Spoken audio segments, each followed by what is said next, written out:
Oh, nice. Okay, good afternoon, everyone. It's a public hearing, March 15th. Let me first recognize the fact that we were, of course, just on the floor. And during a presentation on the floor, our own Ron Young was recognized as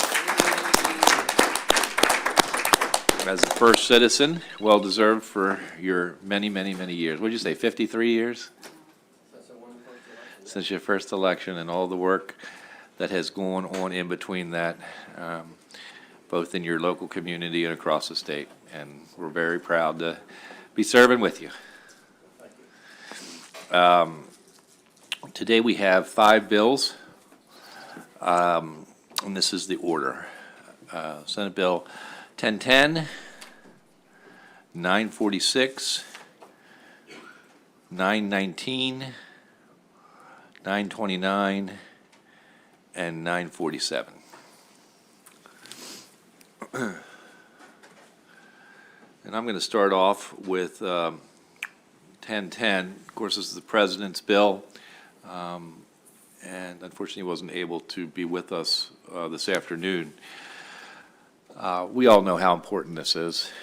We all know the tragedies that are occurring around the world, the effect that they're having on our gas prices.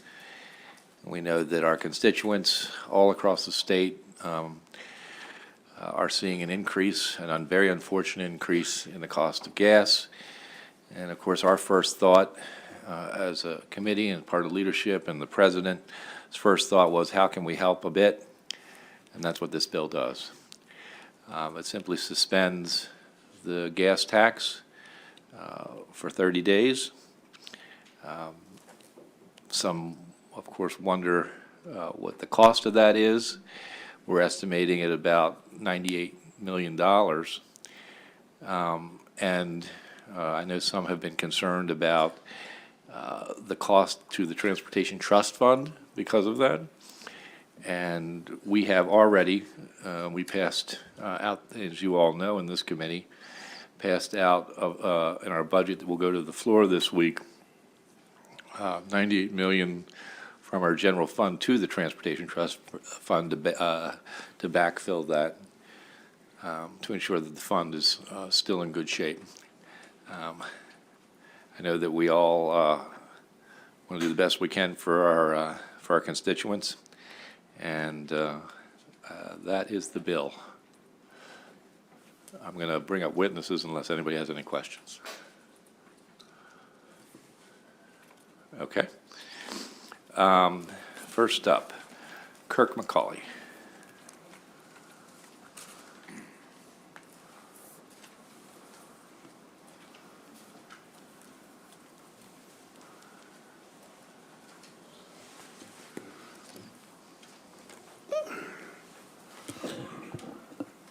Chairman Gazzone, members of the Budget and Taxation Committee, my name is Kirk McCauley.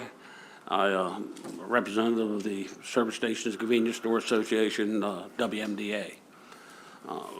We are in favor of this bill with an amendment, and the amendment would be that the gas that's in the ground on the day the bill takes effect would be reimbursed through a reverse floor tax type of bill. This will make the bill smoother, make implication easier, and it won't leave a dealer that might have 20,000 gallons worth of gas in the ground sitting there waiting for a week before he can drop his price and the guy across the street is lower. To the public's eye, that would just look like they were gouging, and that's not the intent of this bill, to hurt anybody. It's not going to help the retailers, but it's surely not going to hurt them if we can do something like this. And the main thing is to get the consumers where they're not confused and wondering why one place is higher than the other place as far as that goes. Now, that being said, gas prices go up and down every day, so it's said, but I think most of our members will be on board with putting that full tax on the street. And we'd also just like to delay we delay the start of it just for a tad bit till everyone gets on board and gets settled. Now, I know it goes in effect when it's signed, but even if it was a 5-day delay, just so everyone could get on, the consumers would know about it, all the retailers would know about it, and get everything sorted out. I mean, ideally, we could put it from April 1st to April 30th, but that might not be the case. And if we could just get just a little bit of delay, just enough to get everybody on board and get it straightened out, I think it'd be a good thing for everybody, a good thing for consumer, good public relations for the state. Thank you. Thank you. Questions for the witness? Thank you very much. Ellen Valentino?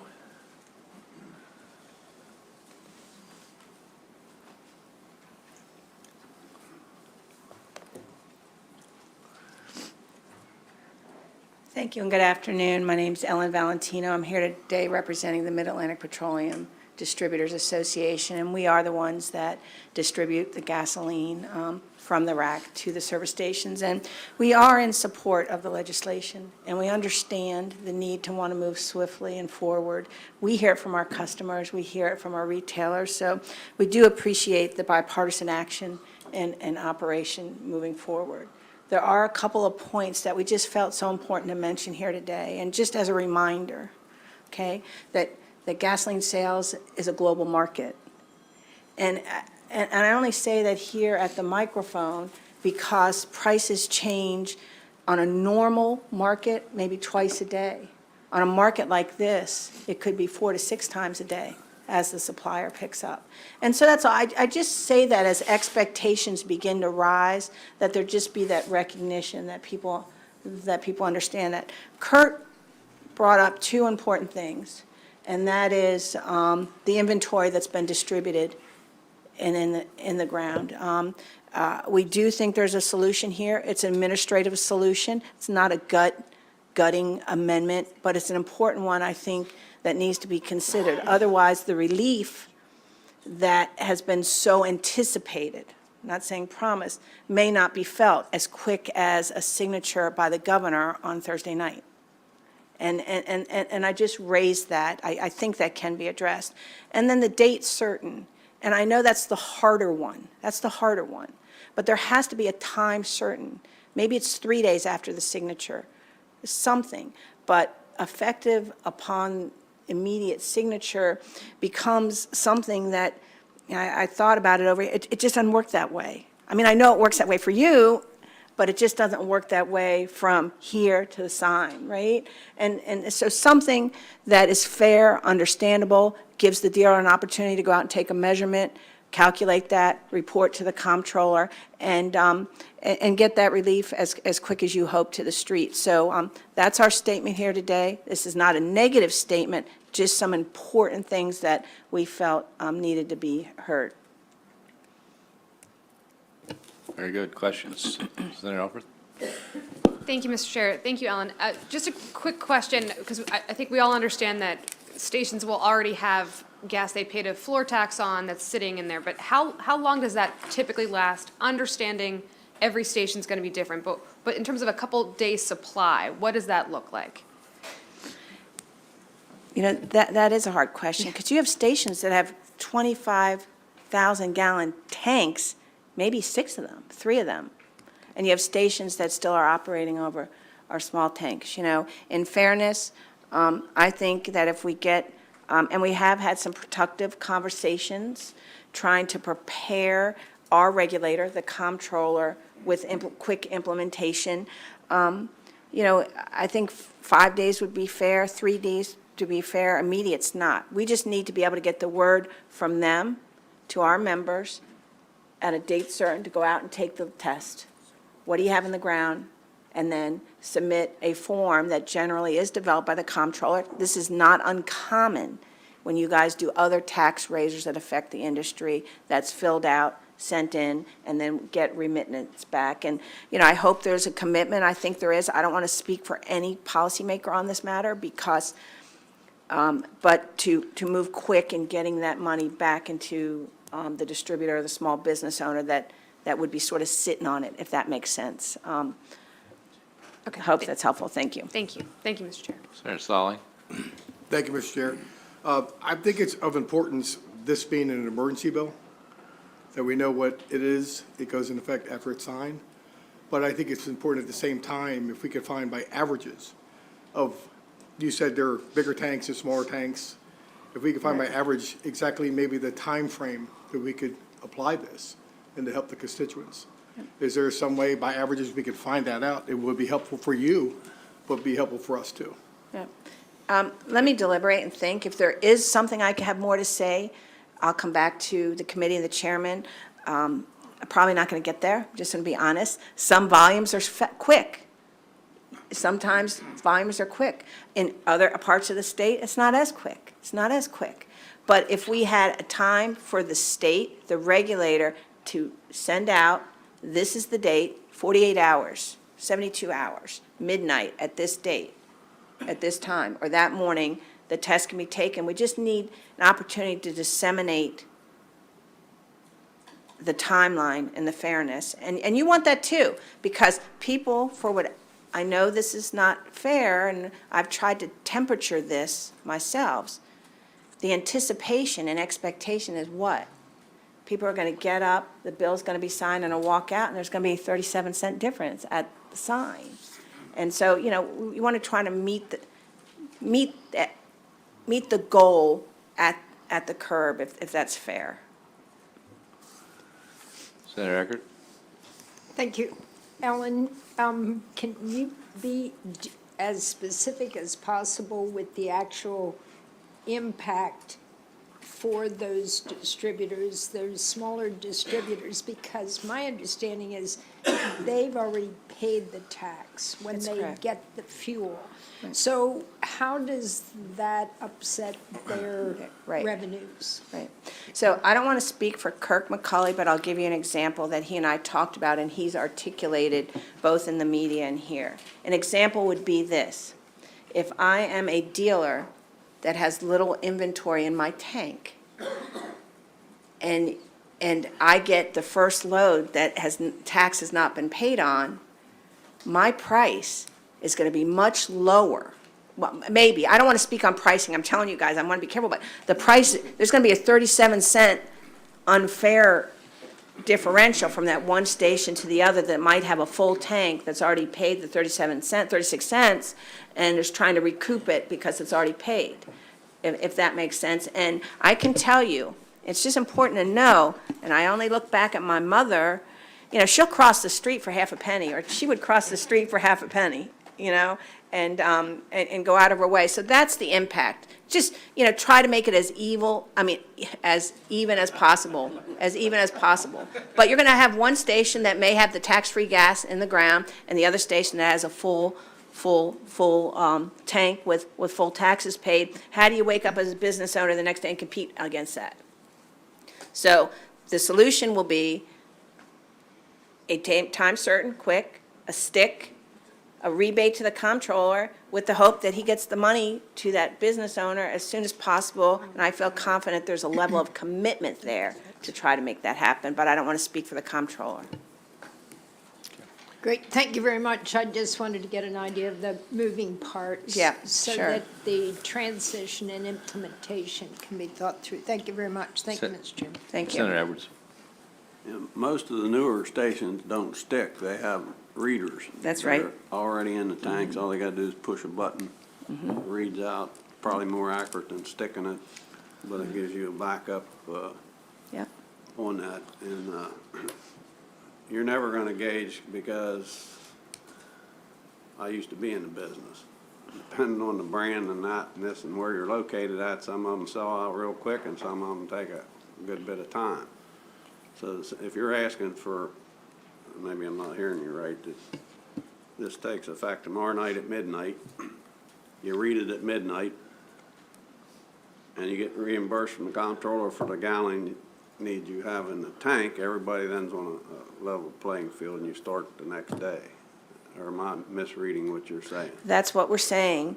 That is what we're saying. You know, again, though, you know, our hope is for, I started here, give us 5 days, now I'm down to 2. But our hope is is, you know, we need a moment to get the word out to make sure people take the step. But that's exactly what we're saying, Senator. You understand that, yes. Well, that's the fairest way you're gonna do it. That's in the my fairest way to opinion. do it. So you don't have offset. I mean, if you got, and my good senator to my right fills his tanks up tonight, and it goes into effect tomorrow, he's got all that in there. How many tanks, he may have 3 or 4 tanks he filled up. That's right. That's correct. So to me, it's a simple approach, what you're recommending. Thank you, Mr. Chairman. Thank you. Thank you very much. Thank you. Thank you. Michael Sakata. And if there's a group of you want to come, yeah. The opposition. Yeah, Megan Owens, Yeah, come on. Marshall, The good. Kleinfelter. Yeah.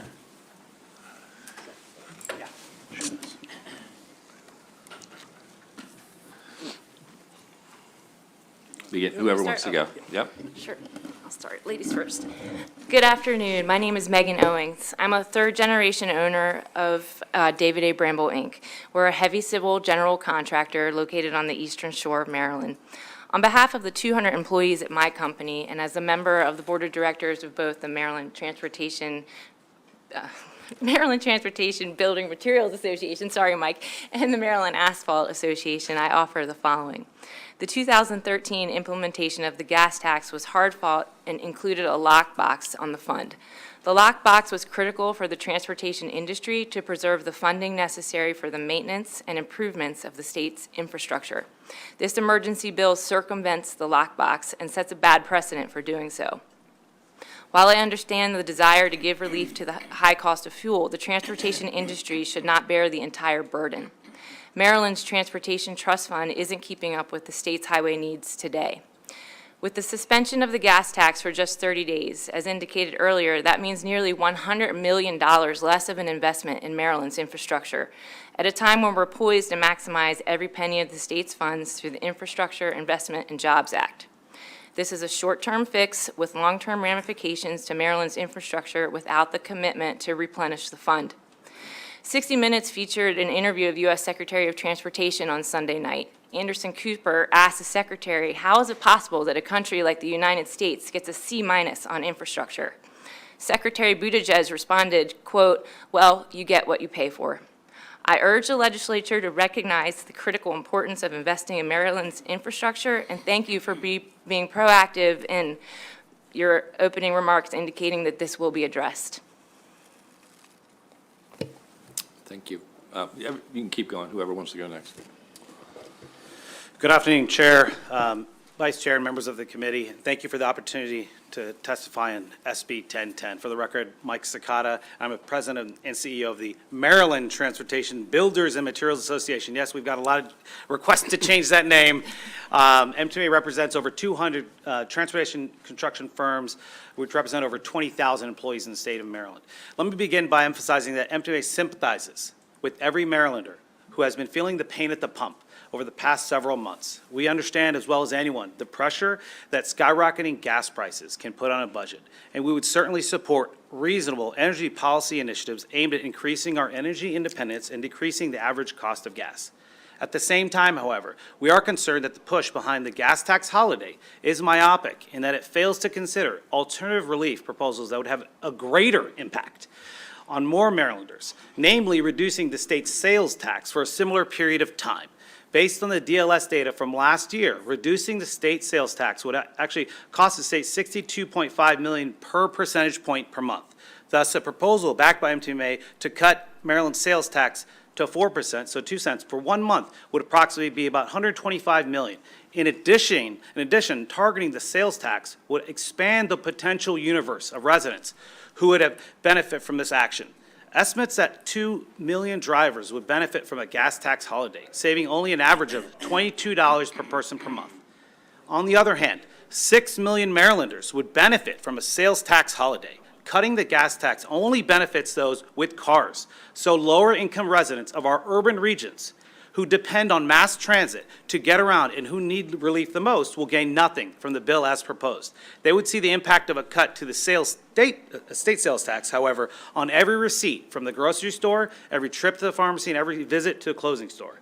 In conclusion, I want to thank you for considering ways to provide Maryland relief to hardworking Marylanders during this time of runaway inflation and uncertain geopolitical futures. I simply ask to rethink the wisdom of this bill as proposed and consider an alternative sales tax proposal instead. Thank you. Thank you. Senator Elford, can you wait to the end, or? Okay. Thank you very much, Chairman Gazone and Vice Chairman Rosapep, and members of the Budget and Transportation Committee. I'm Marshall Kleinfelter, President of Maryland Asphalt Association, where we applaud the concept of the motor fuel tax holiday. Our companies and their fleets consume an enormous amount of fuel monthly, on the order of 500,000 gallons. We are concerned that this precedent-setting action will result in short-term gain, but long-term drain on our transportation system. MDOT's constricted budget will force them to look for ways to reduce that exact budget by shifting priorities. Unfortunately, the normal method of reducing expenditures is to reduce money going to the maintenance of roadways. Prior to COVID, approximately $246 million was used annually by the districts in Maryland to maintain their roadways. During COVID, this was reduced to $91 million. Since 2016, our remaining service life, the service life the roads can provide to the traveling public, has dropped. And according to MDOT SHA asset management projections, there is a $5.6 billion spending gap over the next 10 years to meet their state of good repair goals of their transportation system. Safety should be our main concern. As reported March 4th by MDOT NVA, there were 555 fatalities occurring in 518 crashes in Maryland in 2021. As Vice Chairman Rosapep, Melanie Griffith, Michael Jackson may know, the highest county was Prince George's County with 128 fatalities. We're not taking good care of our roadways in Maryland, nor our citizens. We need to do a better job of maintaining our roadways, and we will not be doing that by reducing the revenue income into the Transportation Trust Fund. When we have the opportunity to resurface a roadway, our members reduce the chance of hydroplaning by restoring the intended geometry of the roadway. We reduce the stopping distance of a vehicle by improving the friction numbers, and we eliminate the surface distresses that cause blowouts and other issues. We need to maintain the revenue coming into the Transportation Trust Fund. And as I just learned during your explanation of the budget, I am very thankful that you're proactively thinking about including an amendment that would refund the Transportation Trust Fund. Thank you very much for this opportunity. Thank you. Senator Elford?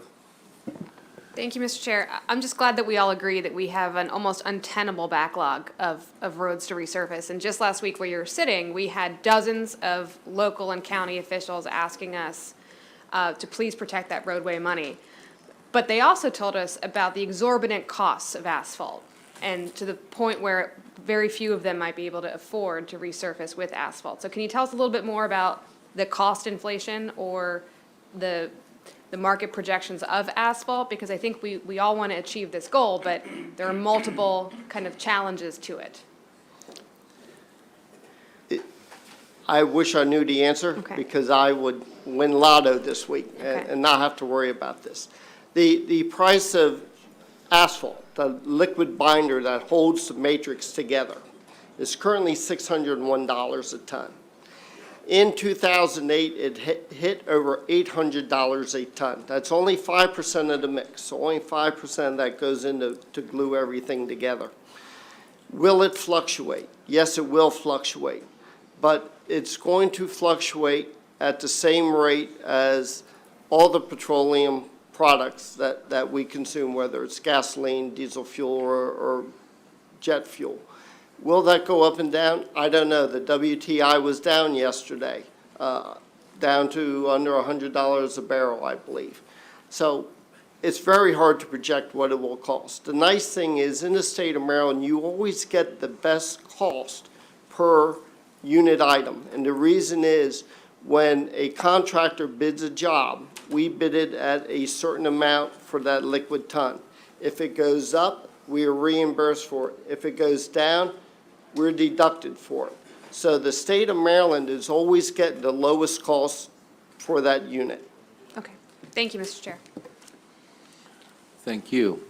Other questions for this panel? Okay, I want to thank you. I mean, you bring forth some very important matters, and we know, and we've got challenges with our Transportation Trust Fund. We've been talking about it for the last couple of years. We're going to have to think of ways in the future to fund transportation projects. And your point simply being that, you know, there are costs to anything, right? There's, so when we make a move to reduce a tax, there's a cost to the kinds of services that the citizens of Maryland demand and expect. And so we've got a lot to do. We are obviously at a particular point in time dealing with an unfortunate set of circumstances that are really out of our control in many ways, but this is our little way of controlling the circumstances. And as you heard clearly, this committee has made the decision to backfill the money from the general fund to ensure the Transportation Trust Fund stays whole. So, but With interest.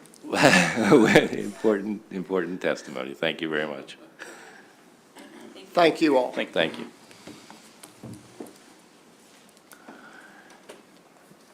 I don't think I have anyone else to testify on this. Anyone else? Okay, that concludes the hearing on Senate Bill 1010. We'll move on to Senate Bill 946.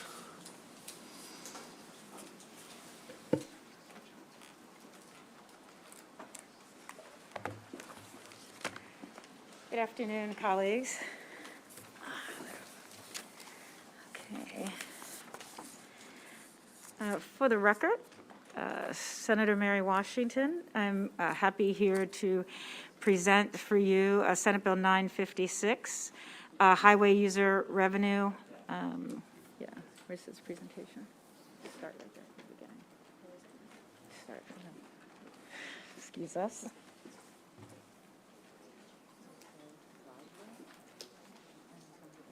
There you go. So I know you heard a few bills. I know you know the importance, so I'm not going to go over that. And I know this is a perennial issue. I've been thinking about this as well. And it seems like the year always that, you know, great minds all think alike, but slightly different. So I'm going to point to some of the differences and what this bill does. So next slide. So Senate Bill 956 does three things. First, it provides additional flexibility for our counties and municipalities and Baltimore City with the uses of highway user. So as you know, highlighted in that section of the article, there are a number of uses. This extends the use of highway user by local governments to be matching funds for state-aided transportation products. Under the current law, it's just federal funded transportation products. The second is that it also extends the ability for locals to use these dollars for local capital CIP projects that are located along roadways that are maintained by the local government. And also, it allows for there to fund projects along the Maryland Transportation, the MTA's priority bus routes, which there are a number, and through some of the counties where MTA operates, they have a priority bus route program. It would be wonderful if our local governments could match spending that's happening in that area. Secondly, SB 956 handles the redistribution in phases. The first, like some other bills, it restores it to the 2007 level of 30% of the overall highway revenues that come in. But in my legislation, in my bill, I propose that we do that for 3 years. Then it reduces to 20% for 2027. I think that's because I've spent 8 years on budget committees, and so I was on appropriations for 4 years, and then budget and Ways and Means, and I felt that it's great. We feel flush. We're doing well now. This is an opportunity to restore our local, have 3 good years of giving almost twice of what people are normally getting, but we might not be able to sustain it, so I do increase it to 20% for the 2027 thereafter. Next slide. So this is a slide just to show you, and often in your budget amendments, they tend to just, and the things that are provided by DLS, it gives you sort of 5-year periods, but I created one where it takes us from 2007 all the way to 2021, and you can really see the increase, when we had almost $500 million going to our locals, declining to its lowest in 2011, and then up to 2.6 billion in 2021. Note here, have you seen before that Baltimore City maintains state roads within itself. And so if we did sort of an average calculation, the counties on average manage around 926 miles on average, and Baltimore City maintains 1,900 miles of state roadways. So Baltimore City maintains about twice the much. Next slide.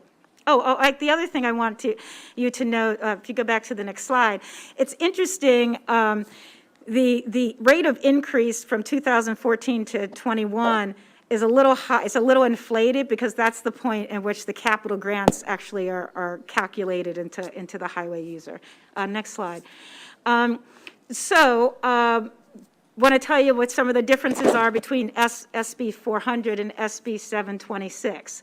Under current law, and these are amounts and percentages in terms of the distribution that are consistent from 2010 on.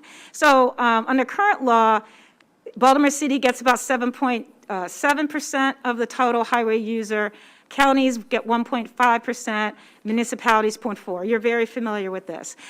Senate Bill 400 sets, as you know, a permanent, and those are the distributions. So it makes it down to 13%, 13.5%, and these are the distributions. Baltimore City, 8.3%. The counties get about less than half of what's appropriated under 400, and then the municipalities get 200. And then Senate Bill 726 that you also heard last week has a variance. It does also return you to the 30% that it was in 2007. However, Baltimore City gets 12.1, the counties 15, and municipalities 0.6. Next slide.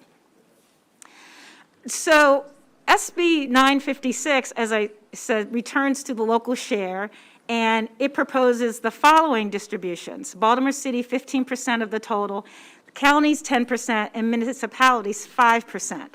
Then, after 3 years, it sets a permanent local share, as I said, down to 20%, and then Baltimore City gets 11.5%, the counties 5.5%, and the municipalities 3%. Next slide. So why? This is my rationale for why the distribution that I suggest in the legislation. So since 2007, it's been about almost $4.4 billion. These are estimates that locals have lost in state aid from this source. About 40% of that loss is attributable to Baltimore City in the amount of about $1.5 billion. And in fact, the Maryland Association of Counties in 2019 said, considering the amount of the funding loss, city funds dropped by a breathtaking $94 million, and this is in 2011. Other large jurisdictions lost a lot, but Baltimore City absorbed by far the deepest reduction since 2011. And so the first reason I have the distribution is that in terms of making up over this 3-year period, Baltimore City has lost more. And so the first 3 years allows Baltimore City to catch up as well as increasing everyone else. The second reason for the distribution is that historically, the distributions have had these following ranges. Historically, the ranges have been for Baltimore City somewhere between 7.1 to 8.3%. The counties, not a lot of range at all, 1.2 to 1.6%. And the municipalities, always less than 1%, 0.5% to nearly 1%. So historically, the distribution in the highway user revenue, when you compare Baltimore City to Baltimore County to municipalities, has been 5-1 Baltimore City to the counties, 10-1 Baltimore City to the municipalities. Next slide. So SB 956, again, follows, as I said, the need to catch up, the historical range, and has the distribution of 15% for Baltimore City, 10% for the counties, 5% for the municipalities. It reduces the historic ratio that is much greater to like 1.5 to 1. So the ratio between Baltimore City and Baltimore County is closer than it's ever been. So again, if you look as what has happened in almost 20 years, Baltimore has had 8 and almost 10 times more than this scenario brings it down to 1.5 to 5. And then it also increases the municipalities in significant ways, but also reduces the disparity between Baltimore City and Baltimore County. And then even in the 20%, when you reduce in that next period, the ratio or the disparity between the city and the counties it goes up a little, but it's still much smaller than it was historically. And then the municipalities get a very large bump. So, next, let me see. Oh, yes, so what does it look like? So you do know, so in 956, it provides additional money for all the local governments. And in your fiscal note, it tells you about the total amount increase. But this slide that I prepared gives you a sense of how much you actually get. So, and the differences among the different bills. So again, in any scenario, which I know you're going to choose one of them, the jurisdictions all get more, but I wanted to show you that under SB 496, Baltimore gets 307 million, the counties get 204, and the municipalities get 102. And one more. And please, I'm asking for your favorable report on SB 946. Your puppies will love it, the kitties will love it, and so will the people of Maryland. Thank you. That's the first, I think. Sarah Young? Early in your presentation, you asked for the ability to use matching funds along roads or streets. Yes. What kind of projects in specific are you talking about? I think that would be up to the local. It would be if there are, first would be able to use matching, use these dollars to match funds from the state. So that's the first thing. Any type of state improvement on any state road, you'd be able to utilize that. And then secondly, it would be if you have transportation, if MTA or, we could amend it if there's another bus service, but if there's anything that's happening along our transit lines, then you can use state dollars, use it as matching. So this is an additional option. Yeah, but I thought what you said was rather, you said projects along the roads. Yeah. That could be a building? State roadways maintained by local governments. So your CIP projects that occur along state roads maintained by local governments. Projects maintained by local governments. Yes, So it could be a park? maybe, I don't know, Well, I it's a mean, capital project, so. I Yeah, know- so for example, that's a great idea. Say if you wanted to so we have a value around having transit-oriented development, and we have a value in encouraging people to use our public transportation system. If there is a state project to enhance, a subway or, some kind of station, if the jurisdiction says, as a part of that, to enhance the amenities and the use of that, we would put a park or, City a Hall. parking lot, or just whatever you'd like to do. City Hall? I'm sorry? What if they wanted to build City Hall there? I think it would cost a little more than what would be allocated in an Yeah. annual. Well, I guess my point is, Yeah. we have a shortage of funds as it is Right. for transportation projects. I don't want to divert it to things that aren't directly related to transportation. So, And the way your wording was, Yeah. it sounded like it could be a lot of different things.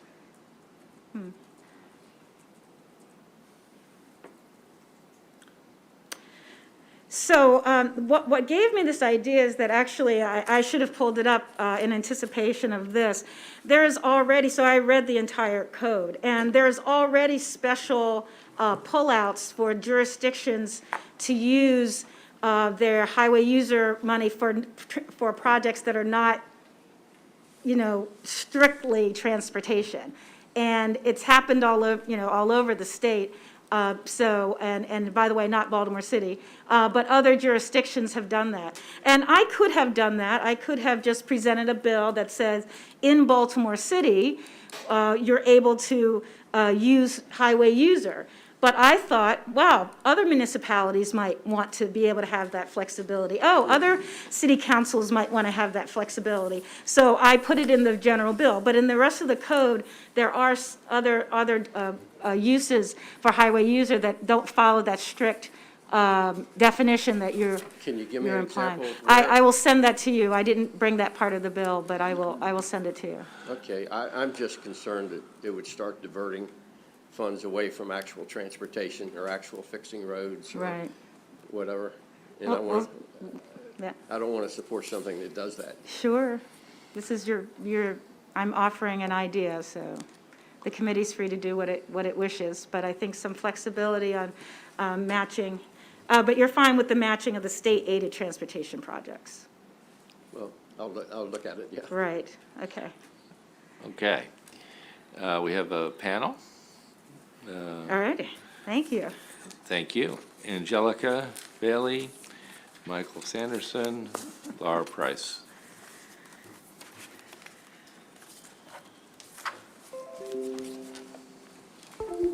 You can start. All right, good afternoon, everyone. Angelica Bailey, Maryland Municipal League. Thank you very much for having us. You've heard enough about this issue from us, so I will be very quick. We really appreciate the sponsors' intent with this. We are very much excited about and supportive of this bill, so we hope for your favorable report, and thank you for your consideration. Thank you.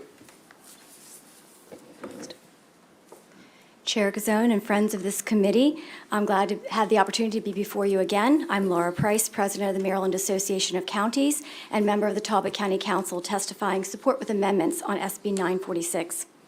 Since you are familiar with the issue, I don't need to repeat everything you heard from me and my colleagues last week, but we do favor full restoration. MACO is aware of the House amendments, but believes this is still the year we can fix this, to restore closer to what we previously funded for 40 years at 30%. These are critical dollars for local government who maintain 5 out of every 6 road miles. In my home county of Talbot, we used to receive about $3 million, which was cut to only $160,000. Today, we're getting about $800,000, but we know that full restoration would mean $3.9 million. We have had a cumulative loss of $34 million, and while I may not have as many zeros at the end of my budget as the larger counties do, who you heard from last week as well, it has had the same impact. Often choosing between giving extra support to the schools, hiring more deputies to protect us, hiring another paramedic to save a life, or funding a roadway project to keep us all safe. Finding the right allocation of existing resources to correct a diversion of these funds from their intended purpose is the right thing to do, and through this proposed compromise, Talbot County could receive about $2 million, which would have a huge and meaningful impact to our budget. Local governments are your partners, and we need your help. I wish to give a big thank you to Senator Washington for sponsoring SB 946 and recognizing a need to fix this problem. It's a big deal to the counties, so I do urge a favorable with amendments report, which will certainly benefit our shared constituents and communities. Thank you so much. Thank you, Mr. Chair. Committee members, I'm Michael Sanderson with the Maryland Association of Counties. We submitted written testimony also, and we're grateful to the sponsor.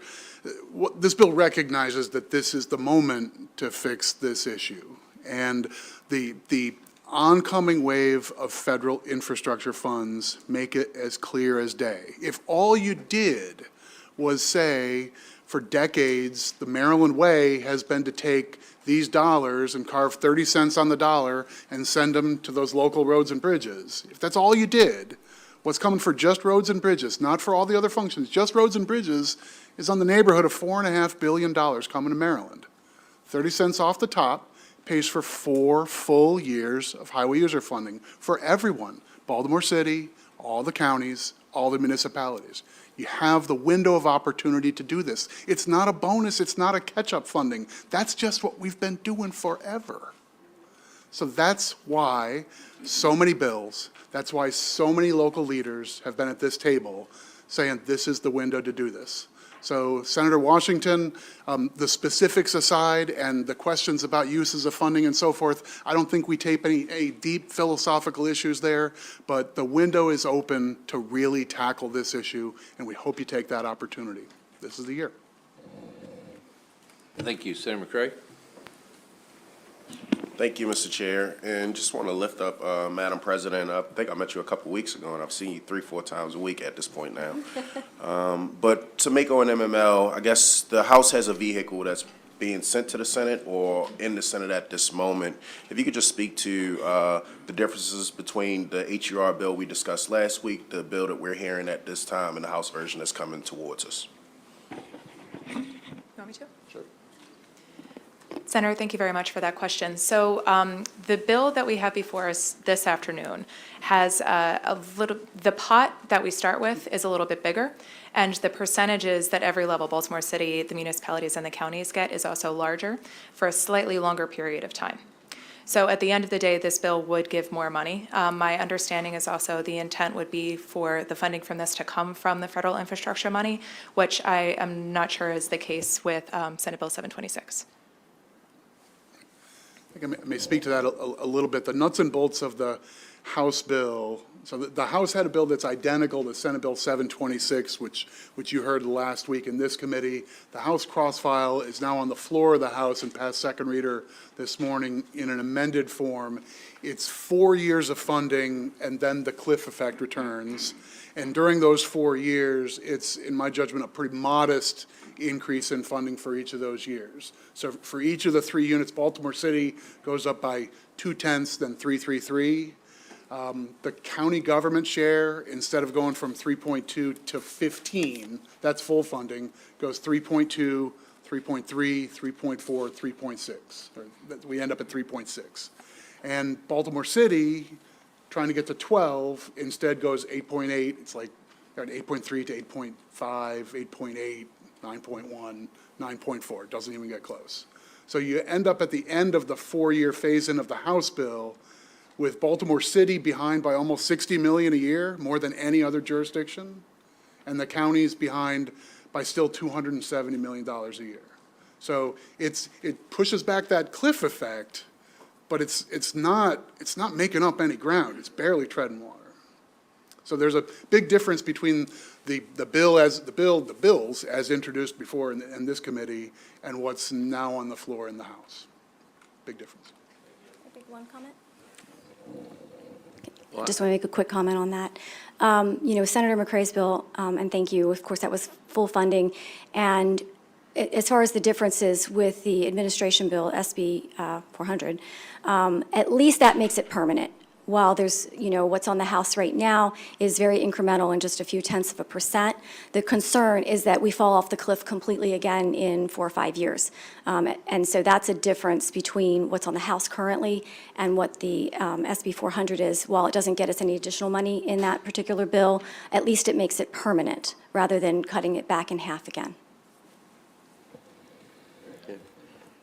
I guess you've kind of answered it, but I was just wondering which bill you're supporting. You were in here the other week supporting that bill. Why were you here supporting that one if this is the one you support? Or which one do you support? So I can speak on behalf of MACO. In our judgment, Senate Bill 726 is the cleanest bill you have before you. All it does is numbers, and it's a full restoration. That bill, the timing in that bill is, it says FY25 is when the state should be in full receipt of federal funds. That's the opportunity to flip the switch, do full restoration then for all the parties. So you're Our saying support of the- the amendment on today's bill with Senator Washington's bill is align the numbers to that bill, but if you prefer her timing and do it in '24, we would take the money sooner, but you follow that, I'm sure. Okay. You don't care which bill, you just want money. I think that where the counties are is we think you can afford full restoration rather than move the football one more yard close a faraway goal line. Okay, Yes. I get, you kind of answered it. MML supports both bills. Well, we're not going to pass both if we pass one, but okay. HUR funding increase, MML is all for it. You got it. Any other questions? Just as the bill sponsor, for me, I don't care which vehicle, but there are some components that I believe that are in if you want to take some of those components and put them in the other bill, can do that.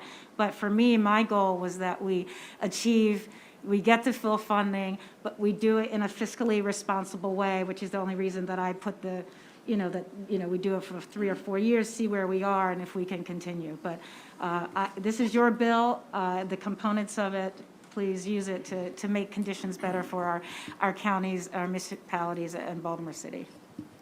Thank you very much. One final comment is that, thank you very much, Senator Washington, and getting to 30% is the right number because that's what it always used to be. And you'll see in MACO's testimony, it just changes the distribution back to what it was in 2007, to the 15.3 to the counties as opposed to the 10%. Okay. All right, we're moving on to the next bill. Thank you. Thank you. Senator King, 919. Senator Washington's going to hang out with us a little longer because she's the EHE representative.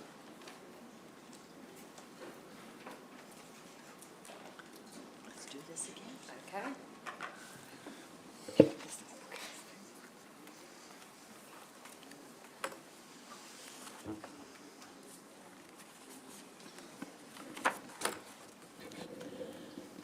Mr. Chairman, members of the committee, this committee well knows the devastating impact that the pandemic has had on the child care industry.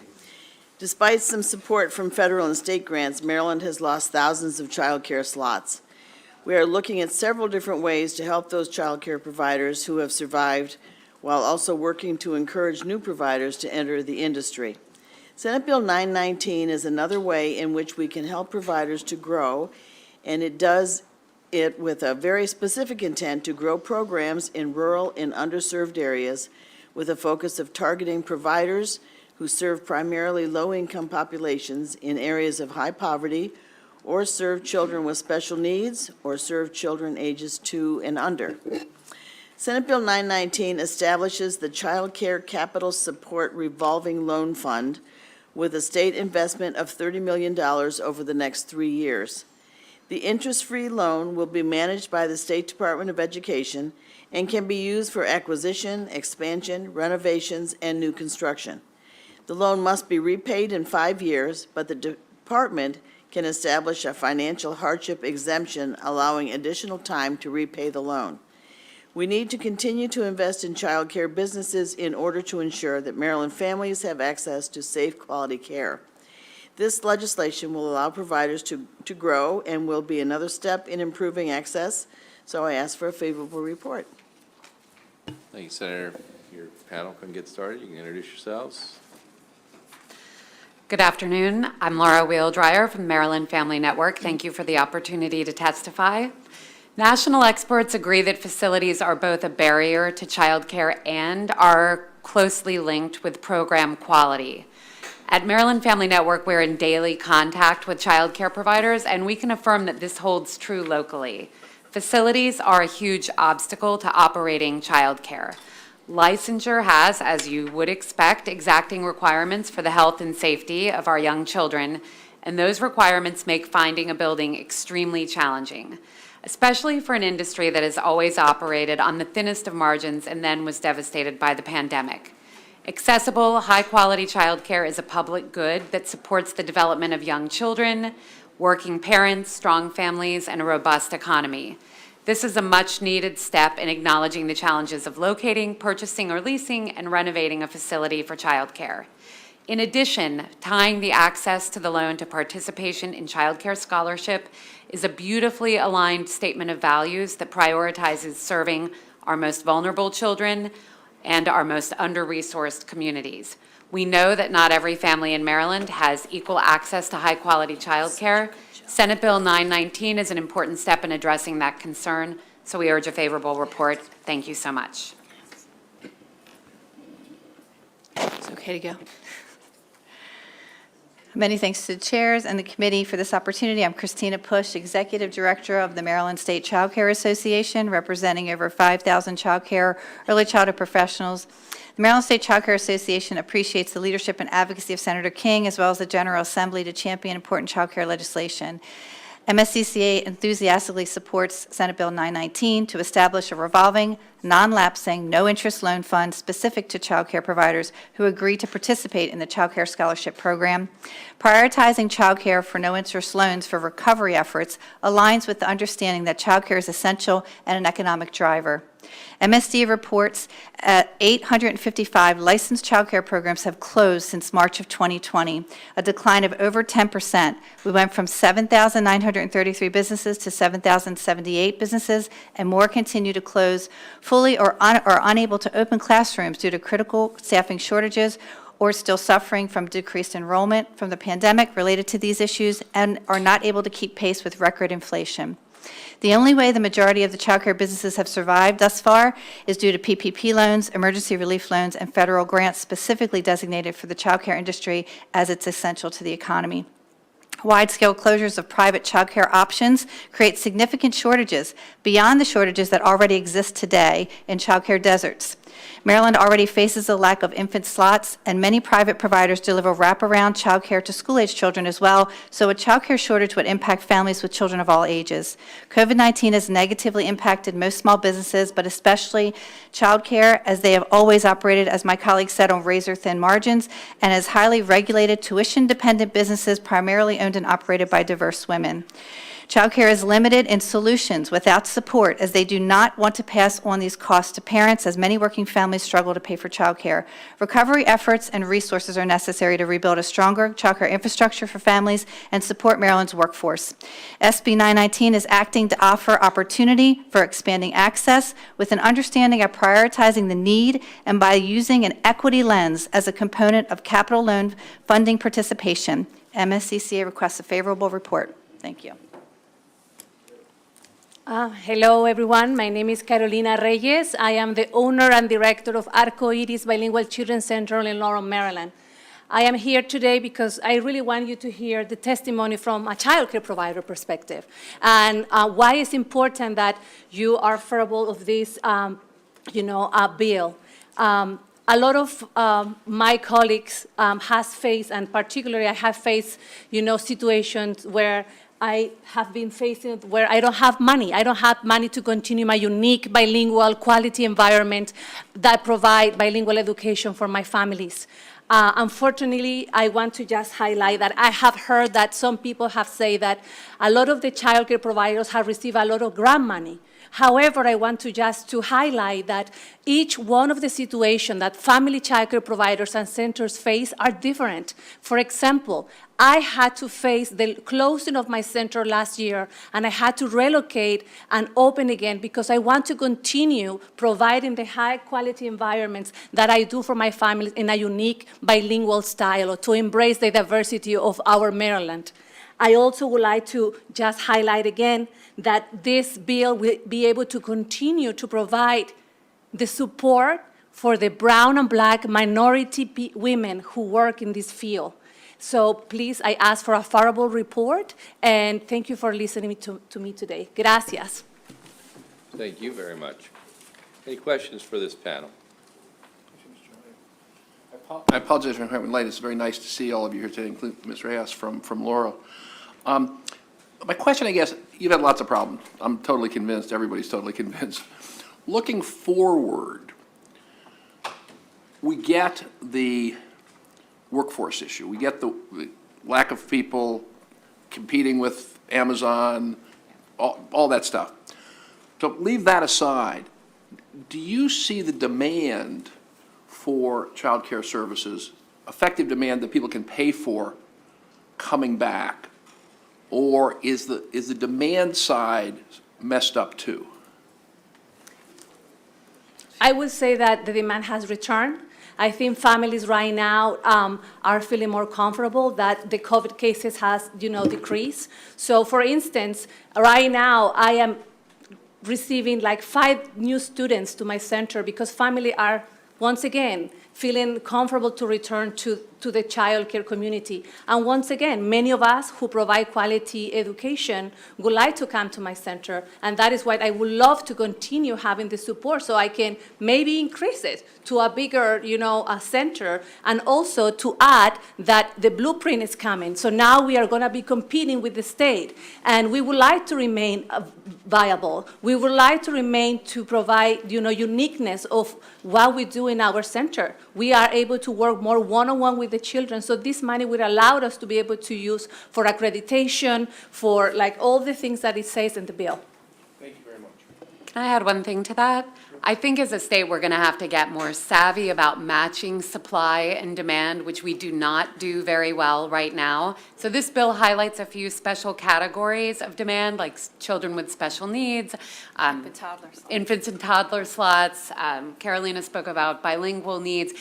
We don't have, there is no data collected on enrollment for childcare at a state level. So it's a very much kind of feeling in the dark process for parents, and I'm thrilled to hear that demand is back and the workforce issues hopefully will sort themselves out, but we could also as a state be doing a better job of matching supply with demand. Thank you. Okay. Any other questions? Thank you very much. Thank you. I'm going to switch orders since I see Senator Hershey here. I'm going to let you jump in front of me. In front of the chairman? It's at your risk. Feeling special. Interesting bill. Thank you very much, Mr. Chairman, members of the committee. For the record, Senator Steve Hershey to present Senate Bill 947. This deals with an issue that this committee has been working on, I guess, pretty intently over the last time that we've been here.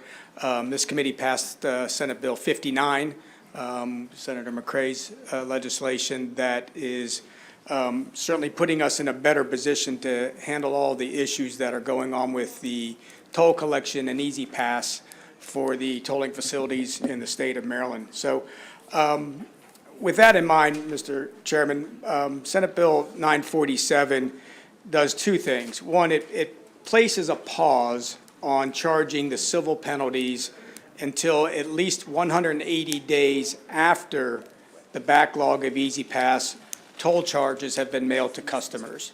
As you all know, there was a pause on the onset of COVID in 2020. We removed the toll operators out of the toll plazas, went directly to all electronic tolling, And as a result, those backlog of tolls, Easy Pass charges are now being sent to customers. So it's been a period of 18 months or so before a lot of them have been getting them. The second thing that my bill does a little bit differently than what we've heard, it actually requires that the MDTA reimburse any civil penalties that have been paid by customers as a result of this backlog of COVID-related pause in deferring the toll collections. I've heard a number of different concerns about that number, but I do feel that there were a number of individuals that felt that they had to pay that penalty right away because of the threat to going to CCU or bringing the case before the MVA and possibly suspending a license or registration. So I'll add that since the introduction of this bill, and again, the work that you've done on Senate Bill 59, the MDTA has implemented a civil penalty grace period as long as tolls are paid by November 30th of 2022.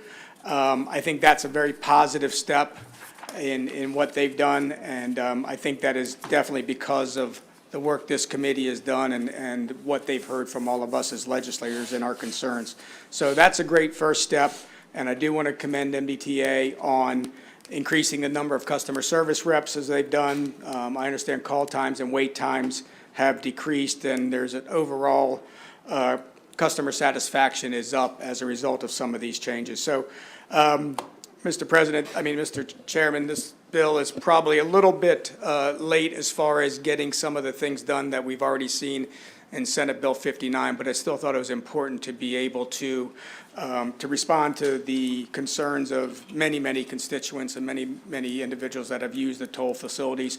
I'd just like to keep the pressure on MBTA. I think they're doing a good job so far, but I think it's important that that this body maintain pressure on them to do what they say that they're going to do based on the February 24th meeting. So with that, I appreciate it, and we'll answer any questions if you have any. Thank you. Is there any questions? Oh, Senator Solomon? Thank you, Mr. Chairman. I want to thank the senator for, and I know Senator McCray, his bill is a bill that I know can make a difference, but I think this bill also with Senator Hershey can make a difference also. I see it firsthand. Anybody that goes south of my area has to go through a toll. And I know the senator here, anybody that goes, I think, north, is that right, or west? East. East, okay. They have to pay a toll. And it's, the pressures that I've seen, the fines was the biggest thing. And there's a lot of people are really worried the fines and worried about collections, but also worried about losing their license. And you're right, because that's exactly what we got in the mail and emails. So I want to thank you for the bill. Thank you, Mr. Chair. Thank you. And I would just add, again, my bill is very much concerned with the civil penalties. We've found out that if somebody has paid civil penalties and has brought that to our attention, to have them contact MDTA on that, and we are seeing a lot of those civil penalties waived through that process. So again, we're seeing a lot of progress out of MDTA, and I appreciate that.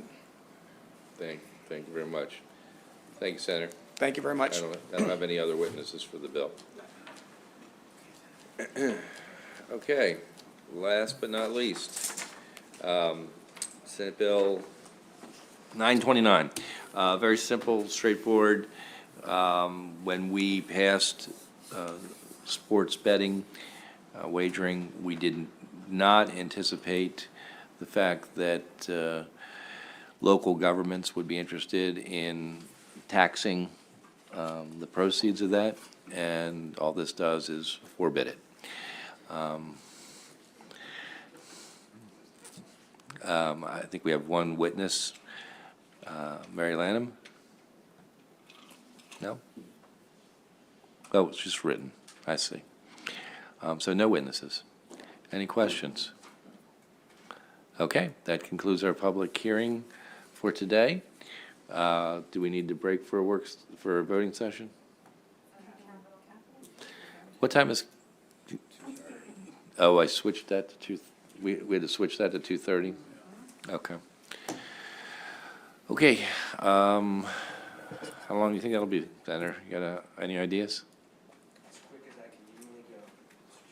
Okay, we got a lot to do still. Okay.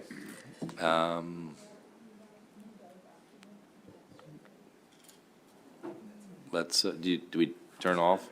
Okay, we're gonna turn off so they can turn back on for capital.